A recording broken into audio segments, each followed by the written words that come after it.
औज़ुबिल्लाहिमिनश्शैतानिर्रजीम बिस्मिल्लाहिर्रहमानिर्रहीम। ये जी 511 lesson number 41 है हमारे पास मोटिवेशन। अच्छा, हम वो वाले फैक्टर्स पढ़ रहे हैं जो लैंग्वेज पे असरअंदाज हो रहे होते हैं। तो मोटिवेशन जो है ये बहुत अहम फैक्टर है जो while learning a language first हो या सेकंड हो, मोटिवेशन ज़रूरत होती है जो भी लैंग्वेज हम लर्न कर रहे हो। मोटिवेशन की वजह से हम ज़्यादा विलिंगनेस शो करा रहे होते हैं किसी भी टास्क को करने के लिए। तो यहाँ पे 3 थ्योरीज़ बताई गई हैं मोटिवेशन। 3 थ्योरीज़ के मुताबिक मोटिवेशन है क्या चीज़। फर्स्ट थ्योरी हमारे पास बिहेवियरल, सेकंड है कॉग्निटिव और थर्ड है कंस्ट्रक्टिव। तो उन्होंने कैसे मोटिवेशन को डिफ़ाइन किया था, वो मोटिवेशन को कैसे लेते हैं वो यहाँ पे उन्होंने बताया हुआ है। जो बिहेवियरल पर्सपेक्टिव है उसके मुताबिक motivation is seen is very matter of fact. वो matter of fact as a वो सीन करते हैं मोटिवेशन को as a matter of fact. It is quite simply the anticipation of reward driven to acquire positive reinforcement and driven by previous experience of reward for behaviour. Skinner, Pavlov and Thorndike put motivation at the centre of their theories of human behaviour. ये वाला MCQs में पूछा जा सकता है कि किन्होंने motivation को put किया था as the centre of their theories of human behaviour. Skinner, Pavlov and Thorndike. In behavioural view अब सेकंड जो हमारे पास थ्योरी है, सेकंड जो व्यू है वो है बिहेवियरल व्यू। सॉरी, ये पहले ही हम पढ़ रहे हैं, बिहेवियरल ही पढ़ रहे हैं अभी। सेकंड कॉग्निटिव है हमारे पास। Behavioural view performance in task and motivation to do so is likely to be at the mercy of external forces. मतलब उनमें ना एक्सटर्नल फोर्सेज के तौर पर ले रहे होते हैं जिसमें मोटिवेट हमें कौन कौन कर सकते हैं, parents, teachers, peer, educational requirements, jobs and specifications.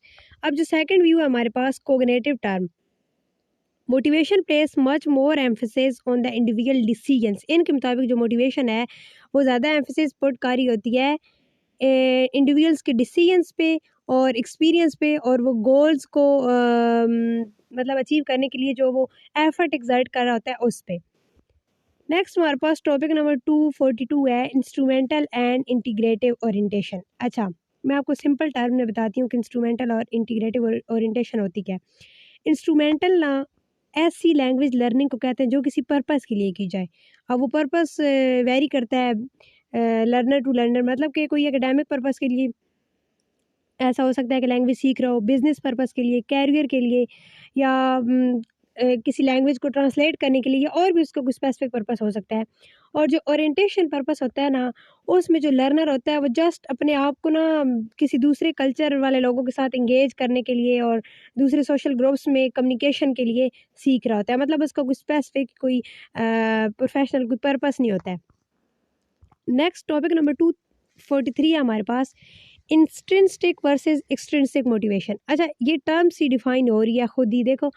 Intrinsic मतलब कि अंदरूनी इसमें फैक्टर्स इन्वॉल्व होते हैं, और एक्सट्रिंसिक मतलब कि कोई बैरूनी फैक्टर्स इन्वॉल्व होते हैं। इंस्ट्रिंसिक मोटिवेशन जो होती है ना, वो हम अपने आप को मोटिवेट कर रहे होते हैं। हमारी जो एक्टिविटीज होती हैं वही हमारी मोटिवेशन होती है। हमें कोई एक्सटर्नल रिवार्ड नहीं मिल रहा होता है। हमारा रिवार्ड यही होता है कि हम उस चीज़ को सीख के कितना इत्मीनान हासिल कर रहे हैं, कितने सेटिस्फाइड हो रहे हैं।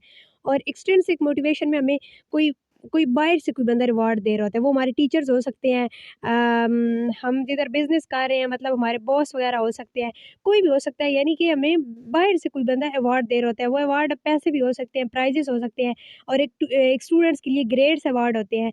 इस तरह यानी कि एक्सट्रिंसिक में हमें बाहर से कोई अवार्ड्स मिल रहे होते हैं, फीडबैक मिल रही होती है। नेक्स्ट हमारे पास टॉपिक नंबर 244 है द न्यूरोबायोलॉजी ऑफ इफेक्ट। यानी कि हमारे ब्रेन में, हमारे माइंड में उस मोटिवेशन का क्या असर हो रहा होता है, और हमारा ब्रेन जो है वो किस तरह उस मोटिवेशन को ले रहा होता है।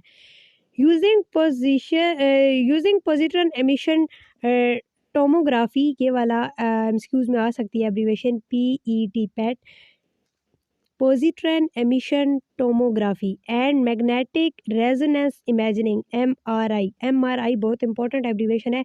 Magnetic resonance imagining is the empirical study of the brain. ये ब्रेन की स्टडीज़ हैं। Some connection have been made between affectivity and mental processing as well as second language acquisition. यानी कि सेकंड लैंग्वेज एक्विजिशन के दौरान जो effectivity होती है, इफेक्टिविटी को हम पहले पढ़ चुके हैं, और मेंटल प्रोसेसिंग है, उसमें कुछ कनेक्शंस जो होते हैं वो बन रहे होते हैं। Research on the neurobiology of affect highlights the role of function of amygdala in language learning and sustained deep learning as the key of determinants. Personality types and language acquisition. Within the affective domain, another sub-area of interest over the past half century ago has been the measurement of personality characteristic and hypothesized relationship of such traits to success in various kinds of endeavors. Among dozens of tests and questionnaires designed to tell you more about yourself in widely popular Myers-Briggs type indicators, commonly referred as the Myers-Briggs test. अच्छा, यहाँ पे ये बताया गया है कि किसी की पर्सनैलिटी को मेजर करना तो इम्पॉसिबल है, लेकिन कुछ ऐसे क्वेश्चनर होते हैं, कुछ ऐसे टेस्ट हो सकते हैं जिसके ज़रिए हम किसी की पर्सनैलिटी को आइडेंटिफाई कर सकते हैं। यहाँ पे उन्होंने कुछ टेस्ट बताए गए हैं और उनसे किस तरह से हम किसी की पर्सनैलिटी को आइडेंटिफाई कर सकते हैं। कुछ टेस्ट के नेम्स बताए गए हैं और उनके एग्जांपल्स बताए गए हैं। नेक्स्ट हमारे पास टॉपिक नंबर 246 है measuring effective factors. Effective factor हम पहले पढ़ चुके हैं, ये सारे उसमें आ जाते हैं, एंग्जाइटी, मोटिवेशन और रिस्क टेकिंग, और जो सारी चीज़ें हम पढ़ चुके हैं। अब उनको मेजर कैसे करेंगे? The above discussion of the Myers-Briggs test leads us to probe issues surrounding the measurement of effective factors, which has for many decades posed a perplexing problem.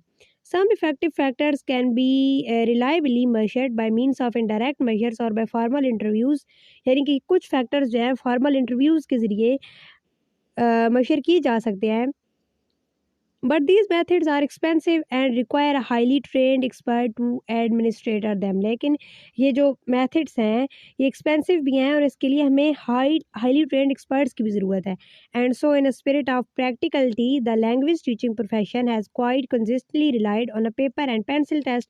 और जो हमारा टीचिंग प्रोफेशन है वो रिलाई बेसिकली कर रहा होता है paper and pencil test पे, such as a Myers-Briggs that ask for self ratings by the learner, जिसमें लर्नर को खुद सेल्फ रेटिंग करनी पड़ती है।